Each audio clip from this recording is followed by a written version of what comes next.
Hi, good evening, and welcome to the Stokastic.com NFL Showdown live before lock. Commanders, Packers. Packers laying 3.5 at home at Lambeau Field. Fun way to start off the week. It's crazy. This is the fifth primetime game we've had already, and we are in week 2. Not to mention, you've got Sunday night and a doubleheader on Monday. They don't have to be the best games. We don't care. Doubleheader football action on a Monday is the greatest thing you could ask for. Anyway, I'm Dave Loughran. That's Greg Ehrenberg, and we've got a lot to break down tonight. First things first, though, I know you and I were both waiting on it. Chris Rodriguez, in fact, inactive today, so it appears that this is a trend and not just like one of those weird week 1 things that Dan Quinn decided to do. Yeah, so there was, you and I were talking about this before the show, there was so much weird line movement with Krosky Merritt's rushing props that I thought, were people speculating that Rodriguez was going to play? Was it something else going on? Was it because of the short week?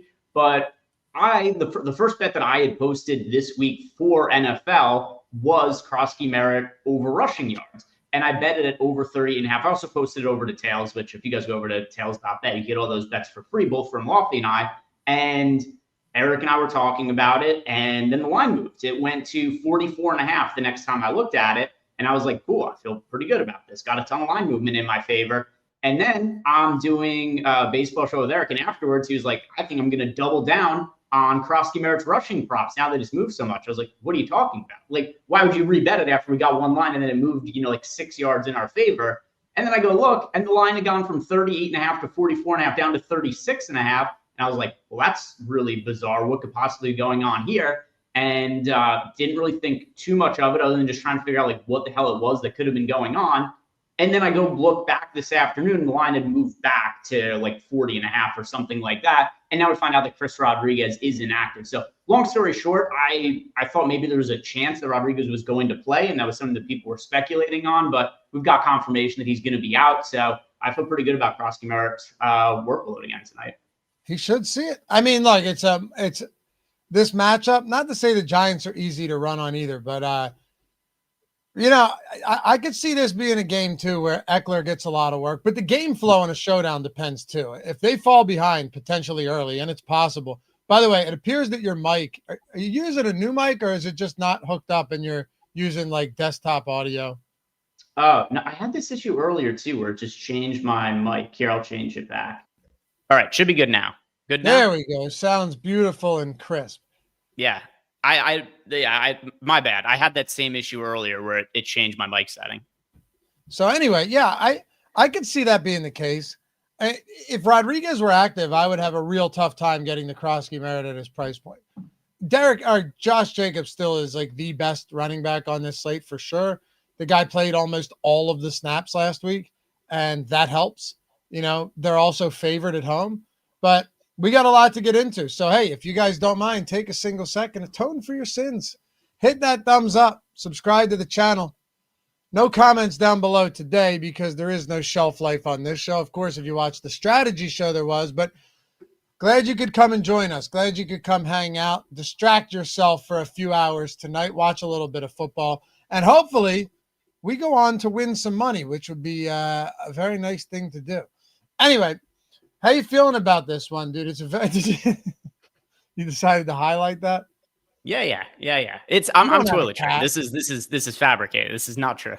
You don't have a cat, do you? I feel like you'd be allergic to cats. I don't have a cat. I do have a litter box though, so there's some there's some half truths there. Anyway, appreciate all you guys who support the channel. Goes a long way, and yeah. So first thing I want to talk about. I understand, and Steven said one last night, thanks to your assistance, Greg, assuming that was a little baseball live before lock. But I understand that he's expensive. I still think Jaden Daniels looks like the best play on this slate. And when I ran the Sims earlier, I just reran them now, by the way. I was getting a ton of Jaden Daniels at captain. That has not changed at all. And I'm not really sure I want to make any massive adjustments to get less of him. I mean, the rushing upside is preposterously high. He racked up almost 70 against the Giants last week. If he's under pressure from Micah Parsons, knowing that Green Bay has a very, very good secondary, last year one of the best in the league, they shut down Jared Goff last week at home. I could see this being a scenario where, sure, Jaden Daniels makes some plays with his arm, but also some serious plays with his legs. Maybe they figure out how to stop him, but he's a tough guy to slow down.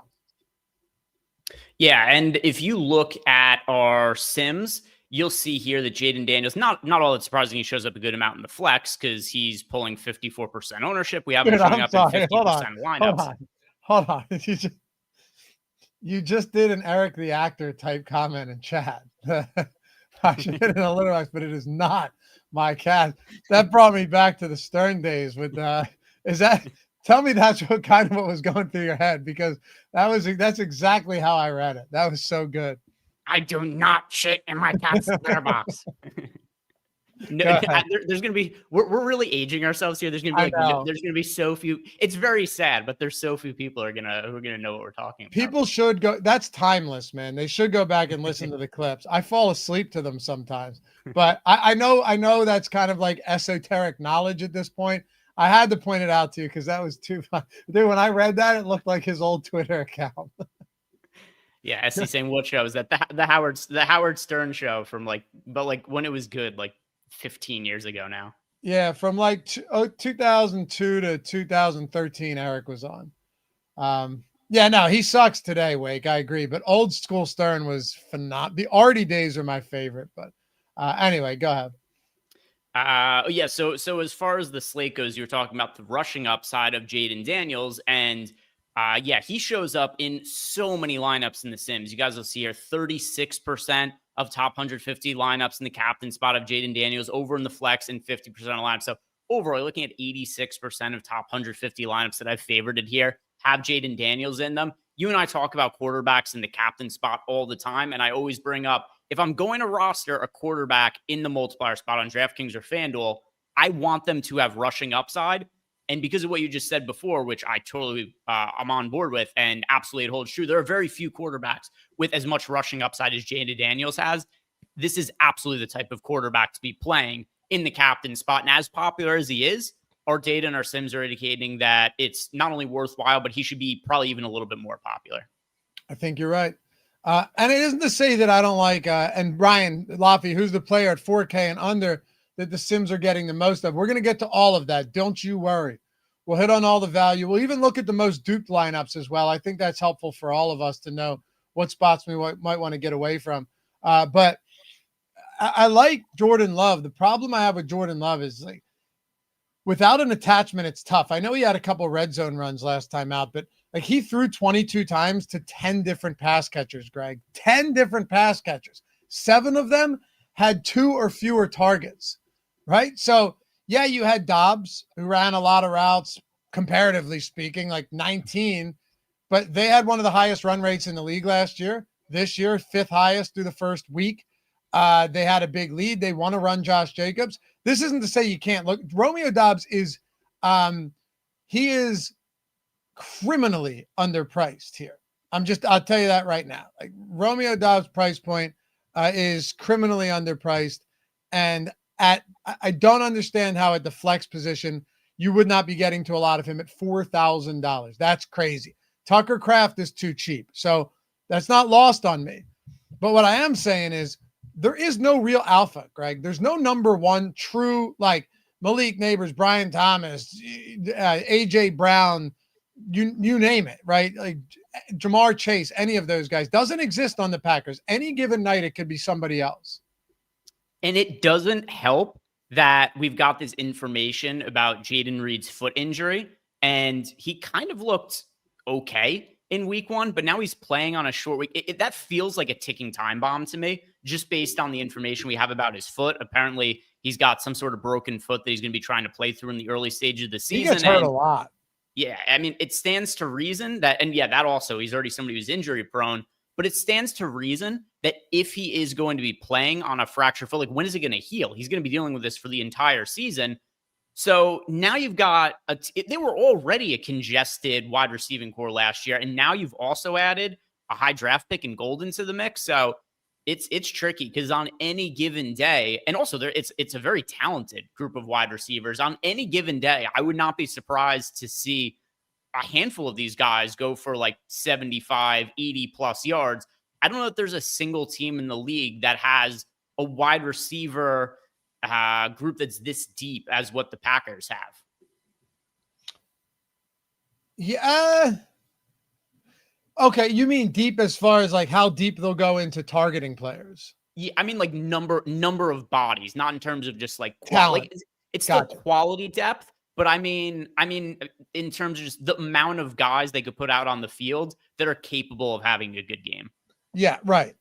Another thing too, the Packers are without 2 starting offensive linemen today.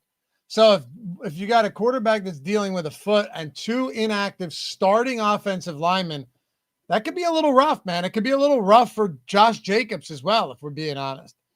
It does make you wonder, do they try and involve a guy like Jaden Reed more, given that if you just give that guy a little bit of space, he can put in the work? I think Tucker Kraft would be another example of that. Matthew Golden had 0 deep threats in his first game. Believe it or not, I think it was Wicks that had 2, and only 2 targets, only ran 9 routes on the day. I don't know if it makes a difference. A lot of times teams with good coaches, they're capable of piecemealing these lines together. We saw the Bucs do it last week against the Falcons, although they have a pretty anemic pass rush. I do think, though, that all of these guys, while they don't look great, they're all viable. Kraft, you're in the flex right now, right? So Kraft, Romeo Doubs. Wait, what exposure do you have to Dobbs here? Because I'm getting like 35% at flex. 29. Yeah, so okay, I just missed it. 29. I was going to say the other thing too. I don't know what percentage to first you ran your Sims run on, but I did run this for the Millie, which pays out 44% to first. So I have it pretty top heavy. So, Dobbs still shows up in about 30% of lineups, but he is so popular because points per dollar, I do think that he is the best overall play on the slate. But in a contest that is this top heavy, depending if you put this on 10% to first, he's going to show up in way more lineups than the top heavy stuff just because of what his ownership is. Yeah, that's true. What do you think of Matthew Golden? Him and Wicks kind of split a lot of stuff outside. Wicks was out there on more blocking downs, or more running plays, as a blocker, which makes sense. But, Golden, I don't know what to make of him. I mentioned it to Spags on the strategy show, and let me know too where you guys are. Paul, yeah, both of them are confirmed out. The inactives list is out for both teams. Spags and I talked about it. I'd love to know where you guys in chat are on this as well, like where you land here, and you as well, Greg. But to set it up for you, you saw it last week where this is a guy they drafted in the first round. First time since 2002 they've drafted a receiver in the first round. So clearly, they intend on using this guy. The question is, do they need to work him into things super quick? Like last year, Brian Thomas, you had to. You had nobody else, right? Malik Neighbors, you had to. Brock Bowers, obviously. And why would you not? Those guys are stellar. We've seen it happen plenty of times.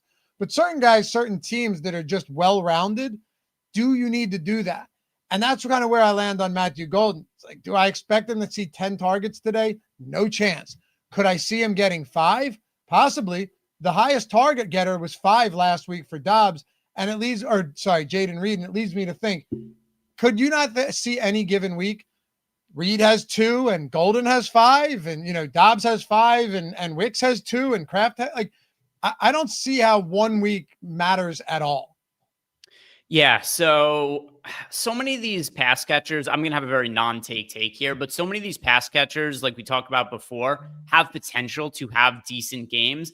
He's also priced at $6,400. I think that's pretty fair. He's 15% owned. We've only seen him play 1 game. There's also the situation with Reed. It's hard to know exactly how he's going to be on the foot coming back from a short week. This is only a few days rest for him. I kind of just want to align myself with Matthew Golden, play him in 15 to 20% of lineups, be about in line with the field, and make some stands elsewhere with other spots that I feel like I have more confident takes in for this slate in terms of other players who I get more overweight to the Sims to, or other guys who pop for other reasons. But Golden is somebody who, I think the ownership's about efficient, and I'd rather take chances of being over and underweight elsewhere. Wait, you'd rather be overweight elsewhere? Yeah, overweight or underweight. He's somebody who I don't feel good enough about in terms of either feeling really good or really down on, that I'd rather just align myself with the field and get different elsewhere. Okay, that makes sense. Do you feel the same way about guys like Jaden Reed and Wicks then? So as far as Jaden Reed goes, if I had to, if right now I had to roster, let's say 2 wide receivers from the Packers, one of them, like Romeo Dobbs, points per dollar, he's definitely number 1 for me. Number 2 is going to be Jaden Reed because while there is this uncertainty with Reed, we know he has an upside, right? That's one thing that is very different about him compared to somebody like Golden, for instance, because we've seen Golden play one game. Like you mentioned, he didn't get deep targets down the field. He wasn't somebody who had any kind of crazy workload or anything like that. He's also $6,400. Whereas Jaden Reed, we've seen massive fantasy games from him in the past. We know how talented he is. The big question mark is just, what is his health going to be like in the early stages of the season here? But because I know he has an upside, he is my second favorite pass catcher to be rostering from the Packers, just behind Dobbs. And that's just because Dobbs is mispriced. Dobbs is too underpriced, and Jaden Reed is a little overpriced, which makes you think that maybe he's a guy. Like I like to look at spots, and it's funny because Dirty O had a comment. I know Spags and I were talking about it this morning, where if you're able, you and I talked about it a ton on Wednesday. If you're able to kind of diagnose a situation, and it's not even about being accurate. It's just about once in a while being right. Like, for example, the Miami Dolphins. If the Miami Dolphins end up being, they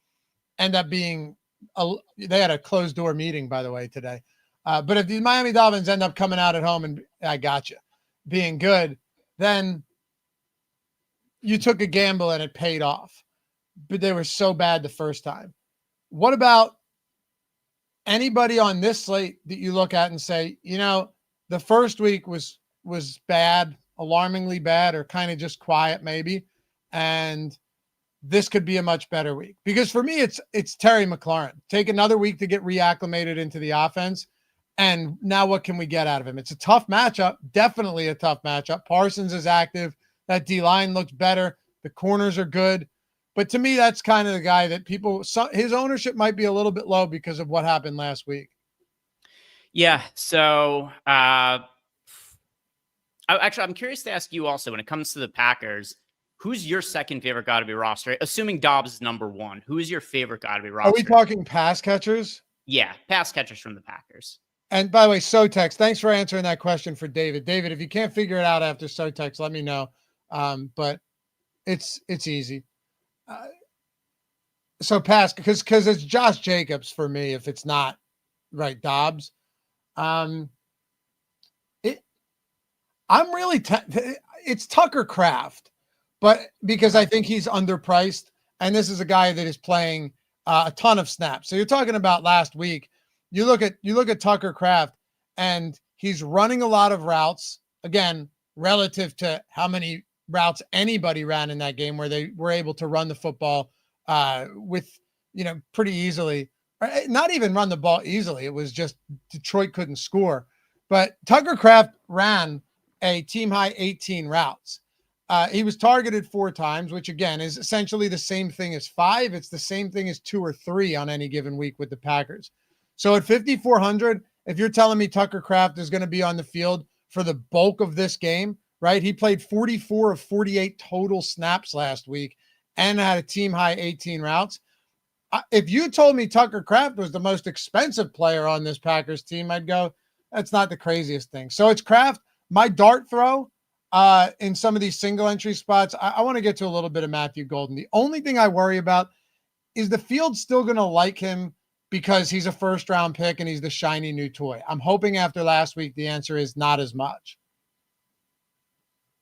Yeah. I mean, I don't think he's going to be very popular. I think he's going to be right around where I think he's gonna be like 15 to 20% owned, which, like I said before, that's where I'm trying to get with him as well. There's some spots our Sims like that I also really like to get different with. So we can talk about that as we go as well. Although I also getting back to the captain spot, because we got this question here from Nathan Perkins. He wants to know favorite single entry captain other than Jaden Daniels. So our data loves Jaden Daniels. I also happen to love Jaden Daniels for today, Loughy, but it is one of the more reasonable ways to differentiate a lineup. So I do think it's a worthwhile question. Favorite single entry captains outside of Jaden Daniels. For me, it's Josh Jacobs for me. I think it's going to be Debo for me. If I'm going to be contrarian at the captain spot, then I want to go to Debo. I don't know what happened with Debo last year in San Francisco. I don't know if he had some sort of Just got fat. fall. I don't know if he was hurt. I don't know if he was just not in shape for last year. But this is somebody who's had massive fantasy upside, has been involved in the run game in the past, has been somebody who's had a lot of red zone opportunities back when he was with the 49ers. I kind of write last year off a little bit as an anomaly because he looked really good in week one. And also, he was targeted 10 times. And then on top of it, also, he had a 19-yard rush for a touchdown last week. I think Debo is going to be really heavily involved. And you're getting him at 4.8% projected ownership in the captain spot. And I know that this question was only related to the captain, but still, I want to pull up him in the flex as well. Yeah, 30% in the flex. I like Debo. Debo's my favorite lower owned play in the captain spot for this league. Okay. Yeah, I'm okay with that.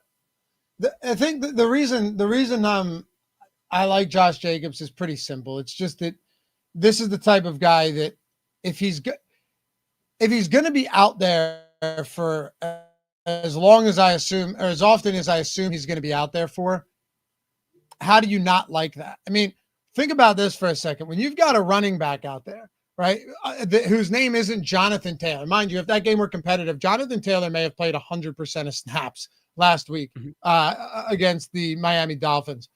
But Josh Jacobs played 88% of snaps for a running back. We saw last year where he had multiple games of like four receptions for 40 or 50 yards, the clear and undisputable goal line back. There's nobody else unless they try some stuff with Jordan Love or whatever. I just think there's a lot of ways or a lot of reasons to like a Josh Jacobs here as well. Yeah. So Josh Jacobs, the only issue I have with Josh Jacobs is the price point, and I like the quarterbacks better than him. So that has me getting to less of him than the quarterback. So it's obviously he's not unplayable or anything like that, but I do have more of Jordan Love and Jaden Daniels. So I prefer to recommend the QBs for today, particularly Jaden Daniels, but I don't necessarily have an issue with Jacobs. All right. So you're okay. Here's a fun question for you. If you had to pick one Packers player, not Josh Jacobs, not Jordan Love, in the captain, who would it be? It has to be Jaden Reed, based on the explosive up, like the ceiling on Jaden Reed. To me, that's just who I'd have to go with. It's a ceiling play. We saw it last year in the Brazil game on Friday night, second game of the season, following the opening week. Was that Chiefs Ravens? The Isaiah Likely game? Was that the Thursday night game? Whatever. I know. I think it was Chiefs Ravens. I think it was, because the year before it was Chiefs Lions and Lions got the win. But whatever. All I'm saying is Jaden Reed had that insane game, and he had like 5 total touches on that bad turf in Brazil. Do I think that's going to happen again today? No, of course not. But to me, the upside there is big enough to where I'd want to take a couple shots on Jaden Reed in the captain spot. So this is tough for me to answer because I barely have any exposures to Packers players in the captain spot. I'm so much more geared towards Washington. So I get some of Josh Jacobs, a little bit of Jordan Love. Then the player I have the next most of from Green Bay in the captain spot is 4% of Tucker Kraft. So I guess it's him if I have to pick one, just in the context of what the question is. But my real preference is to be playing like Jaden Daniels or potentially go to a Deebo Samuel to be contrarian. I'm even getting to some lineups with Matt Gay in the captain spot and saving a bunch of salary. So I'm just not getting very much Packers exposure in the captain or the MVP spot over on FanDuel outside of, like I said, Josh Jacobs, a little bit of Jordan Love, but those guys weren't allowed to be picked. So it's kind of slim pickings past there for me. I have a decent amount of 5-1 commander lineups too. And at first glance, you go and you can look at lineups, pull up the lineups so everybody can see them within the sims as well. I'm looking at that and I'm going, man, that's a lot. But at the same time, there is a world, Greg, where like Josh Jacobs ends up being the only one that's optimal for Green Bay because they move the ball around so much through the air. Or it could be Jordan Love, but he just moves the ball around enough in a potentially high-scoring game where it's like all of these guys are okay, but none of them are necessarily required. So it's actually not that crazy. And I know at first glance, most of you guys look at this and go, that's disgusting, right? I get it. If you're playing the Millie Maker, and as Anthony says, thanks for the donation. If you're playing the Millie Maker and you are not considering odd builds, just don't play it. Don't play it. Simply play a single entry contest or something like that. And I'm not being insulting either. I'm serious. Like if you're playing the Millie with how many entries are in it today, it's $1 million up top, 40% to first place. So if you're not entertaining the notion that weird shit has to be done once in a while, if you plan on winning, your bet, like that's the donation. That's throwing your money away. Yeah, so I also filtered here by especially on a slate just to add on to what you said. If you're playing the big contest on DraftKings, say FanDuel's different. FanDuel is a $600,000 prize pool, $100,000 to first. DraftKings is a $2.25 million prize with $1 million of it to first. That's 44% of the prize pool going to first place. If you're trying to be different, like if you're trying to take first place, you really are in your best interest. Do something really different. And that's where you get unique with some of these different lineup builds here. So I did filter by Commanders 5 lineups just to see which 5-1 lineups were showing up towards the top of the sims. And then I was curious to see also which Packers players ended up in those lineups. So you see here, we've got Dobbs, Reed, Kraft, Jacobs, Kraft again, Packers defense. This is a really fucking weird lineup. Packers defense with 5 Commanders. Yeah. All right. Maybe that would be a donation. Jacobs here again, Jordan Love, Jacobs again. It is a pretty good mix. A couple more with Jacobs. So I guess Jacobs is showing up more than any of the other players in these top lineups, but it is a bit of a mix. Definitely. Also, yeah, it's funny to see in chat, John Price said 40% up top is wild. Or John Prince, sorry, John. Greg and I were talking about it before the show started. Do you really need that? What would be better in your opinion, Greg? $2.25 million prize pool with $1 million up top, or $2.25 million prize pool with $250,000 up top, and then like you flatten it out, and first through 20 could be fantastic. Yeah, I mean, for me personally, my preference would be like, I think it's fine if you did 25 or 30% up top. I mean, you could still have a showdown contest that pays out $500,000 to first place with the current DraftKings contest setup. And I don't know, is anybody going to be upset that it's $500,000? No. Obviously, other people feel differently. Obviously, DraftKings feels differently, or else they wouldn't be putting out that contest. It is interesting, though, that FanDuel has such a wildly different pay structure than what DraftKings has. What's the FanDuel pay structure tonight? $600,000 prize with $100,000 to first. Wildly different. You said 600,000 with 100% up top. No, 100. Or 100. I'm sorry, 100,000 up top. Correct. So like just over 15% to first. Yeah, I don't hate that at all. Yeah, it's now with that said, maybe DraftKings knows what it is they're doing because their prize pool is able to support 4 times as many dollars right. as what FanDuel's is. But for my personal preference, I like the FanDuel payout a little better. Yeah. Look, I still got some contests on DraftKings. I told myself I'm not going to do it today. The lie before lock's tough for me, but to get lineups in on both sites. You do it all the time. I only do it during Showdown and football season. So I typically play on one site, but now that FanDuel's adjusted kind of the format, I'm going to start playing some lineups over there. I'm going to do it on Monday. Anyway, So yeah, there's a lot of contests out there that have, some big prize pools, 10% payouts the first. I mean, you look at the first down on DraftKings today, $1 milli winner take all. That would be sick. I mean, it actually would. If you did a $1 milli winner takes all, who wouldn't just play it? Like, you're just playing the Powerball and you're not worried about getting wiped out on a 150 max.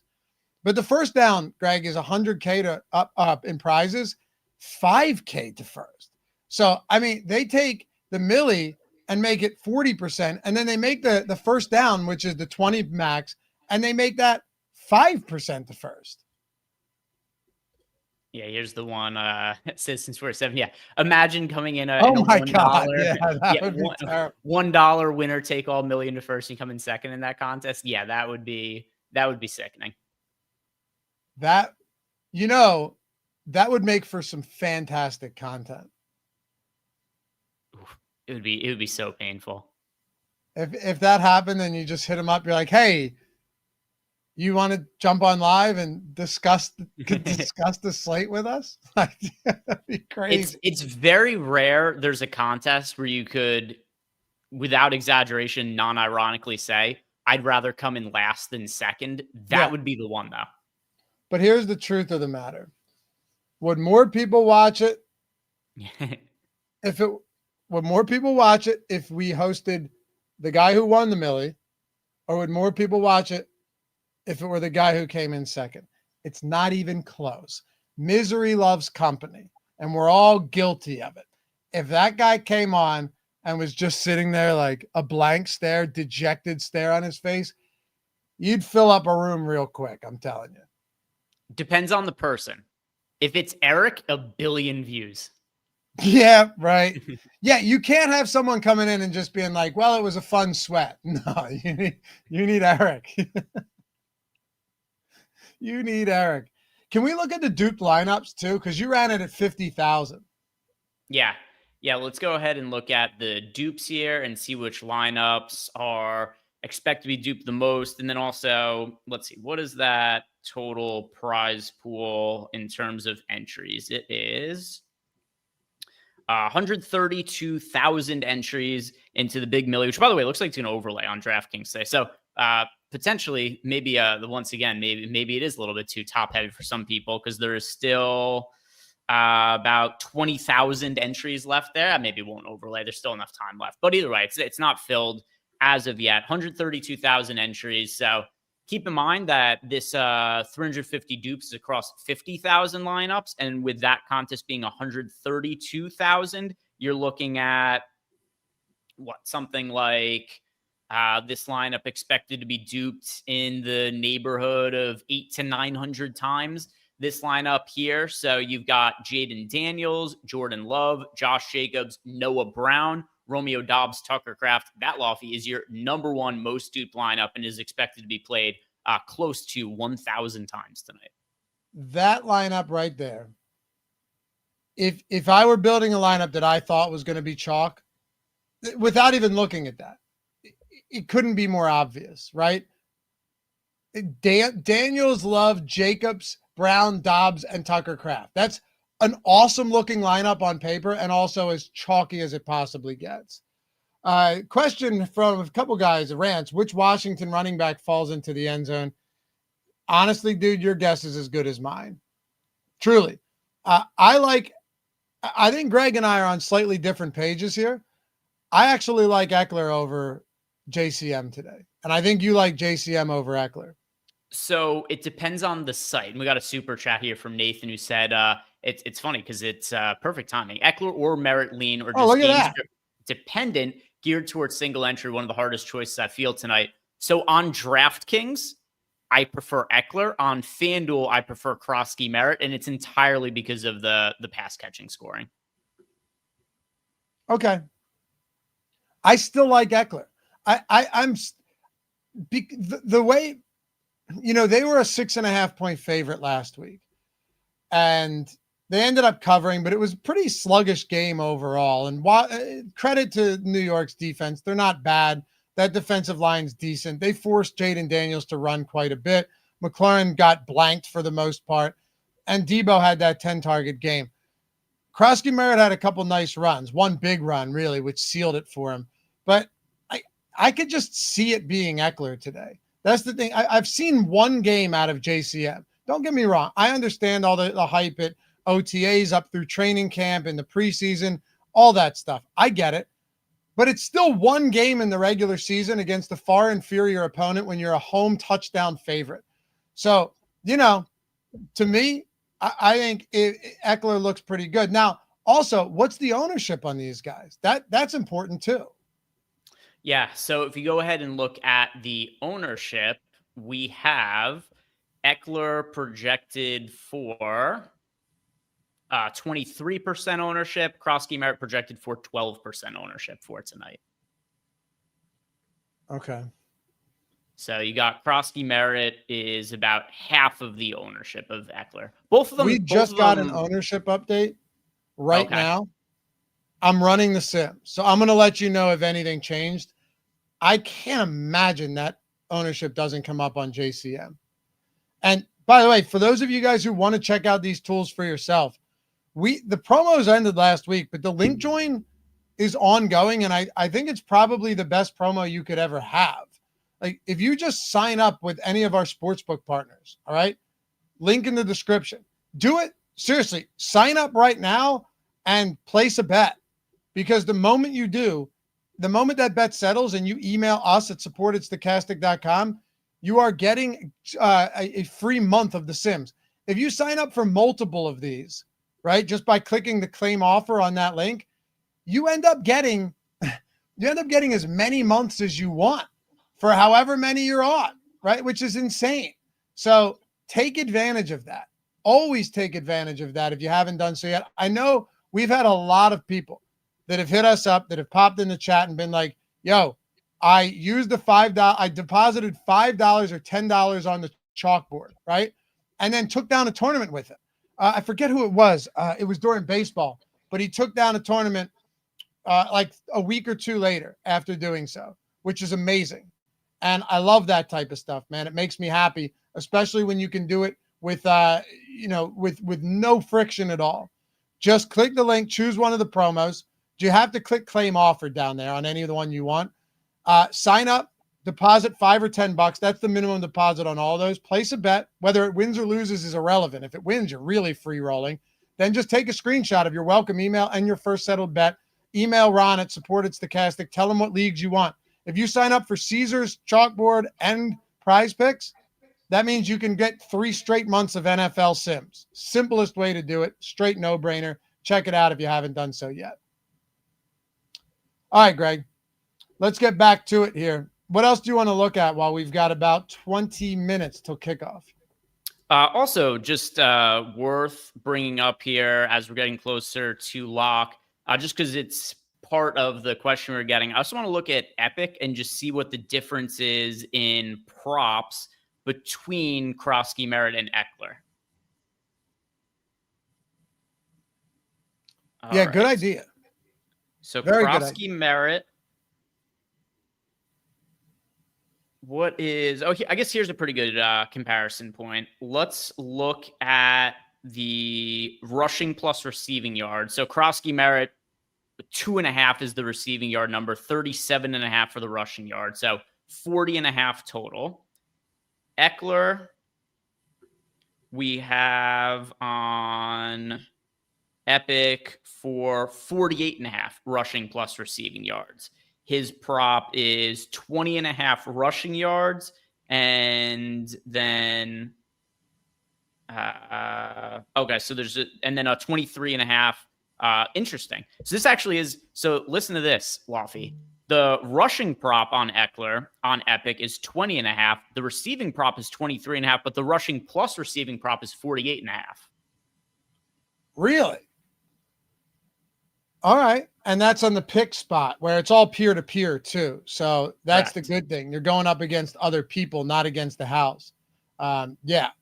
I should mention too, that if you're not there yet, odds 1 gets you 100% bonus up to $50. Nice little advantage there. Tournaments, cash games, 50-50s, all peer-to-peer. if you are sharp, if you fancy yourself someone who's sharp, you should be over here. You can't get limited. You're never playing against the house.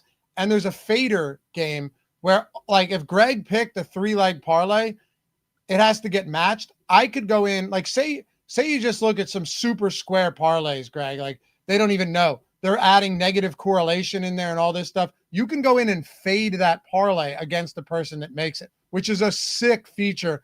And I think that's a place where people over time, especially since Epic is brand new, the app works great. People are going to go over there and start doing stuff like that. They're going to go over there and realize that they can just start fading other humans, and those humans are making far more mistakes than the sports books are. That's the biggest factor here, right? So you can make your own picks and get it matched, or you can fade somebody who's got picks and you match them. Very, very cool feature. And it's available in 38 plus states, whereas a lot of other pick'em sites, given that this is a true skill game, are not. It's available in PA, and that's where I'm at. So check it out. Odds 100% deposit bonus up to $50. Biggest benefit of peer-to-peer is you don't have to worry about limits, which I know you touched on a little bit there, but that's the biggest frustration with using any kind of rec books right now, is that if you're anywhat decent at wagering money or playing fantasy and it is against the house, they limit you pretty quickly. And that's something that you don't have to worry about when you're playing on a peer-to-peer site like Epic. Yep. All right. Let's look at some value here. We had some questions about that. We still got plenty of time to go. To me, the value is going to be guys like Noah Brown. I suppose you could look to some of these other guys like Jalen Lane, not at the captain spot, but in the flex. He had 2 targets, ran a handful of routes last game. Is it possible he could get something done? Sure. Unlikely, but possible. Maybe some Chris Brooks if things break right. That's possible too. Obviously the Tucker Crafts and the Dobbs and the Dontavian Wicks, but I think those guys Wicks probably won't have much. He didn't run many routes, only 9 last time out. Tucker Crafts relatively owned at the captain spot. Trying to see if there's anybody else here that makes sense. But I think in flex, those are the guys that I mentioned are the ones that make the most sense. We do have a couple of questions here in the super chats that I want to answer too before we forget. We had another one, by the way, about the backfield situation. Toasted Biscuits want to know any Sims love for Commanders rookie Bill here. So let's see what we're getting to for Krosky Merritt. We're coming in overweight to the field to him. He's in 16% of lineups in the flex with 12% ownership. And then in the captain spot, he is not showing up in the captain spot, which I do agree with that. I think for especially for DraftKings, FanDuel maybe make a little bit more of an argument for it, but for DraftKings, he's definitely not somebody I want to be playing in the multiplier spot. But I do like him in the flex. Yeah, I'm fine with him in the flex. As far as captain goes, I can't help but I look at the ownership on him, and I can't help but think, Greg, that it's kind of not really projectable this week for JCM. Like I don't know if you can accurately put your finger on the pulse of a JCM as far as ownership goes when you have the hype towards him right now is massive. Maybe I'm wrong and it won't affect it, but I feel like it will. I don't know. He's priced at $7K. His props aren't like crazy high or anything like that. We talked before about the fluctuation in his props, which is indicating there were people who were betting the underside of that as well. So I don't know. I really don't think he's going to be popular. Okay. All right. And then we got Mike Nix wants to know how many uniques. So there's not like a right or wrong answer. That's really more of a personal preference. I do think if you're playing 20 lineups, it makes sense to put on 2 or 3 uniques just so you diversify the players they're getting in those lineups for Showdown. They're not all clumped together. But it is a preference in terms of how much you want your lineups to be diversified. If you are okay with having a ton of exposure to one player, then I would say you just leave it on, 1 unique. But if it's a situation where you do want to be playing a handful of lineups and have them looking pretty different from each other, then put it on like 2-3 uniques. What are you thinking about? Oh, go ahead. Goody, what's up, dude? If Daniels is the clear better play overall, would you consider heavier on Love for leverage, DK 20 max, and 5 bullets in the millie? Okay. Well, how big a difference in ownership? I mean, at Flex, there's not a big difference in ownership at all between those guys, right? Yeah, and then in captain, A Daniels is decent quite amount, a bit. actually. Yeah, he's quite a bit more popular in the captain spot, nearly twice as much ownership. But with that said, I don't really love Jordan Love as a multiplier play. If you have some lineups with him, it's okay. But my preference is to be underweight to Love in that multiplier spot just because he doesn't bring the same rushing upside as somebody like Jaden Daniels. The one thing that I do think helps Love at least a little bit more than some of the other quarterbacks who aren't as rushing dependent is that he could spread the ball out to so many guys. The one thing you and I talk about a lot with these situations, Loughy, is all right, if a quarterback throws for 300 yards and 3 touchdowns, it stands to reason one of his wide receivers are going to outscore him. I do think the Packers are uniquely set up to where that's not the case with them compared to some other teams. So Jordan Love, I don't think he's unplayable in the captain spot, but I do want to be underweight to the field to him relative to his ownership, and I do strongly prefer Daniels. And overall, I just like Daniels better as a play for this game. He's such a good fantasy quarterback. He's a great fantasy quarterback. And, when you're getting the rushing upside, but also an arm, it's harder to get away from him when he's $1,500 more in the captain spot is not that much on a slate like this. And if you filter too by simulated player ROI, Greg, that's taking the player's simulated ROI when we sim this tens of thousands of times, right? And Jaden Daniels is probably one of the highest simmed ROI players, despite that exorbitant salary. Yeah, he is coming up with, let's see, at least in the flex. You got a lot of super cheap guys who are showing up positively. Captain, and then, in the captain spot. Yeah, if you go to the captain spot, actually the defenses, but then outside of the defense, if you talk about position players and the defense, just because they're so low owned, like we still only get them in a 3% of lineups a piece. But yeah, then you got Jaden Daniels of anybody who's a pay up option or of any position player. He does have the best sim ROI. Man, even seeing all these comments about Bill, we'll call him BCM in chat, 12%. I don't know. I think we're going to find out. We're going to find out in 9 minutes whether or not this is the case, Greg. So this should be an interesting one. But another thing to consider too is when I look at this, you don't have any crazy high priced guys. This isn't like a Lamar, Josh Allen, Derrick Henry type of slate. You can kind of do what you want. I'm looking at a lineup right now. It's Jaden, it's Commanders D, it's Debo, Josh Jacobs, Romeo Doubs, and Zach Ertz. I mean, that looks great. So many of these lineups look fantastic. So here's another one. Josh Jacobs, Jordan Love, Packers, Romeo Doubs, Terry McLaurin, Tucker Kraft. Looks great. So, you know how many times you go into some of these slates and you're building these lineups and you're just building, you're taking what it gives you, because what are your alternatives? You don't have the option to build these lineups that look awesome and are positively leveraged.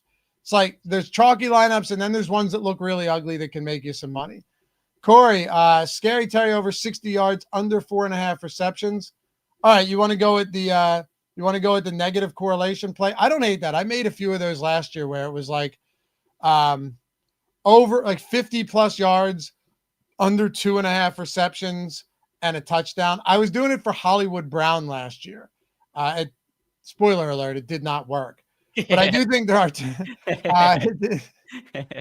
oh, you know who it did work for? You know what I did do it on once? I did Jamison Williams 100 plus yards and a touchdown and under 4.5 receptions, and that hit.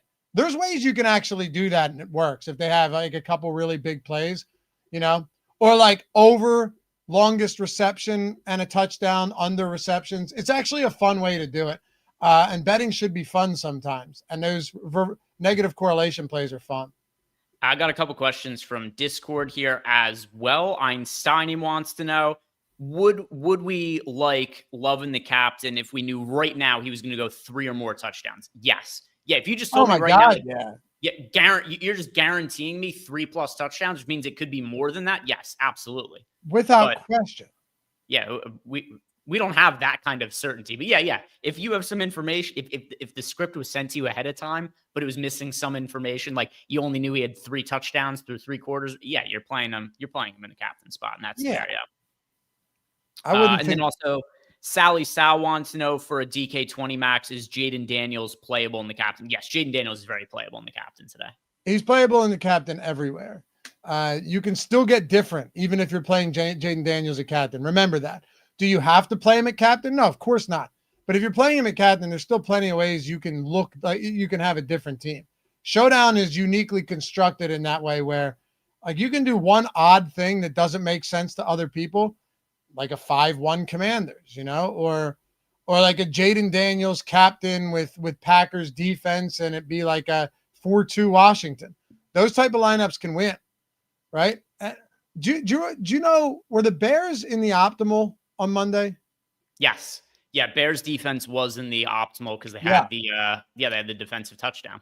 Right, exactly, on the pick 6, and they still ended up giving up a bunch of points, like 27. They gave up 27 points, right? So if they were optimal, you're getting a bunch of guys optimal from Minnesota. Yeah, the final score is 27-24. So it was a high-scoring game where they also gave up a lot of points, and you still had a defense in the winning lineup. I do want to point out before we get too close to lock here, I love getting to the kickers today. I think this is a really, really strong kicker spot, particularly with Matt Gay. I know I mentioned that he was showing up a little bit for me in the multiplier spot as well, but at $4,600, only project for 19% ownership. We haven't had one of these slates yet this year where we've done a show together, Loughy, where the kickers have gotten jammed for Showdown. It was something that happened a lot last year, and this looks like one of those slates. McManus looks solid. Matt Gay looks solid, but of the two of them, I do think that Gay is the better kicker to roster. He's showing up in a ton of lineups in the Sims. Yeah, I like him here as well. Would you captain him? Yeah, he is showing up in some lineups for me as a captain as well. That is one way that you could build lineups that has Love, Jacobs, and McDaniels. Is Matt Gay in the captain spot there? Yeah, I like it. All right, I got my lineups in. We're good to go here. And then defenses, I don't really talk much about defense just because if I get them, I'll play them, and I'm fine with it. I think actually both defenses are viable today. If you're missing 2 offensive linemen, that doesn't help if you're Green Bay. And on the other side, you have Micah Parsons and a great secondary. Jaden Daniels is a really solid quarterback, but he's liable to make mistakes. So do I like the defenses? Absolutely. For those of you who joined late, but you're looking for some last minute information, Jaden Daniels at captain does look the best. Josh Jacobs is my second favorite. Greg's is Deebo Samuel. But I think you could look towards, the Tucker Crafts, obviously the Jordan Loves. I think Jaden Reed is a great upside dart throw in big tournaments at the captain spot, and he won't be popular. I know the Sims don't like him at the captain spot. I get it. You'd have to make a manual boost there, and I did a little bit just to get a couple with him in there. But I like that. And then value, Noah Brown, Jalen Lane, if you're looking to get super weird. Chris Brooks is popping up a little bit. Guys like Savion Williams, those guys, but those are just pure dart throws. Yeah, I just scrolled down to the bottom of the Sims so you guys could see some of the riffraff that we're getting to, like the 2 $400 guys. None of them showing up a lot, but you get some of them showing up in, 4, 5, 6% of lineups, stuff like that. Who do you think wins tonight? Well, I have a small play. I didn't like this game much on Washington just because you have 3 in the hook, right? Like they're outside of a field goal, plus 3.5. Green Bay coming off a pretty emotional home win in a divisional spot against the Lions team that had their number the last year and a half. So, I mean, I think I would lean. I'd still have to lean Green Bay wins though. I don't know. I truly don't have a good feel for this game from a handicapping standpoint. And I'll tell you when I don't. This is one of them. Okay. Yeah. So what about you? For myself, I'm also going to lean towards Green Bay. I think this team could be really, really good this year. I am hoping that Micah Parsons is able to stay healthy through the entire season, because that is something that is a little bit concerning, that he's already had some back issues that have apparently popped up over the course of the offseason here. But I think that there is a very live so your Eagles, Loughy, I think are easily the number one team in the NFC heading into the season here. I think the Packers are probably the second best team, though. Yeah, sure. Yeah, Packers, very good. Trying to think who else. Yeah, I mean, if it's not the Packers, it's the Lions, and the Lions didn't look good. I'm not going to put the Vikings up there yet. Not with essentially a rookie. Yeah, I think. Did you see McCarthy won NFC Player of the Week? That's some nonsense. He was not the best player in the NFC. He was not the best player in the NFC last week. What are we doing? That's ridiculous. And it's because Corey Krosky-Merritt got Rookie of the Week. So they couldn't. Well, I guess he's not a rookie. Yeah, he's not a rookie. Yeah. But he feels like a rookie. This is true. He got Player of the Week. Who would you have given it to then? I'd have to go back and think. There was definitely guys who played better than McCarthy last week. I'd have to pull up I know that there's other players I would have given it to. I don't know who the number one guy is that I would have given it to. I'm trying to think though. Was there? There had to have been. Was there? Emeka Ibuka, probably. He probably deserved it over McCarthy. Puka Nacua had a really big game too. He had 10 catches for 130 yards, and he had the narrative too, because he not only did he have 10 catches for 130 yards, he was a Pirate for part of the game. He had to leave part of the game because he was bleeding from his face. I think now I think about it a little more. Puka probably would have been the guy for me. Okay, I think I would have given it to Ibuka. Big 2-touchdown game in his NFL debut. Pretty sweet. He had a big game. Ricky Pearsall did too. But it wasn't, it was a really low scoring week. Yeah. I'm curious to see if this is going to be a trend that continues, if there's just lower scoring games. One thing I know, I feel very strongly about this, DFS is going to be lower scoring this year, just because there's so many running back by committees. It's going to make it so much more difficult to reliably get fantasy points out of the running back spot. There was 4 running backs who had more than 71 rushing yards last week. I don't fully agree with that.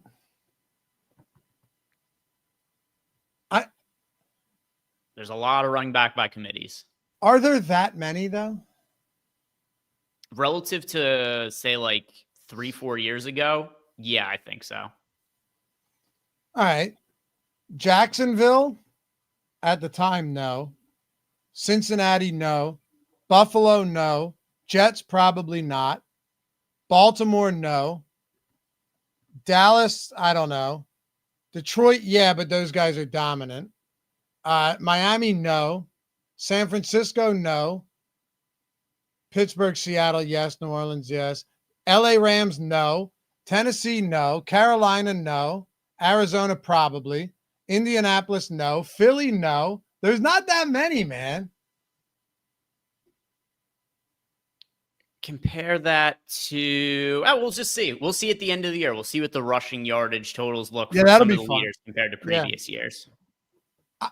See, it's just weird because I was feeling that we were going to have more high-scoring games because I feel like there are so many more good wide receivers than we've seen in forever. Like if you're scrolling DraftKings and you get down into the 5 and even high 4K range, you're like, oh, that guy would be a wide receiver 1 on like 10 teams. I don't know. There are a lot of good wide receivers. Defenses are also better than they ever have been in the past. I mean, we saw this is going to be a little bit skewed. Also, the game's already locked, by the way. But we saw what was it last week? Were there 2 games that went over the total? Is that what it was? Is that what it ended up being? Yeah, I think it was. Oh no, 3 including Monday Night Football. 3 including Monday Night Football. Wow. All right, let's see what Krosky Merritt's ownership is.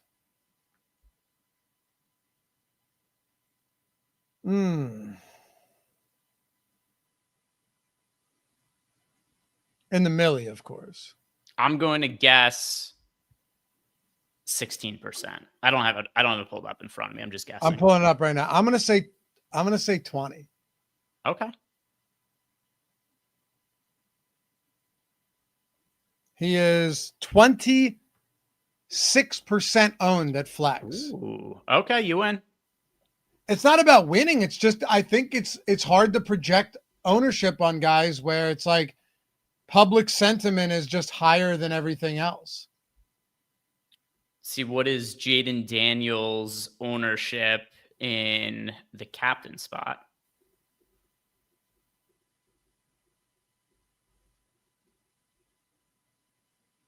$25.5. Oh, we were spot on with that. Yeah, very close. Yeah, JCM's a very difficult one to project, I think, in that spot. Golden is 19%. Jordan Love, sub 10% captain at 61% flex. Jacobs is 14% at captain, Greg. 58%. Yeah, wow.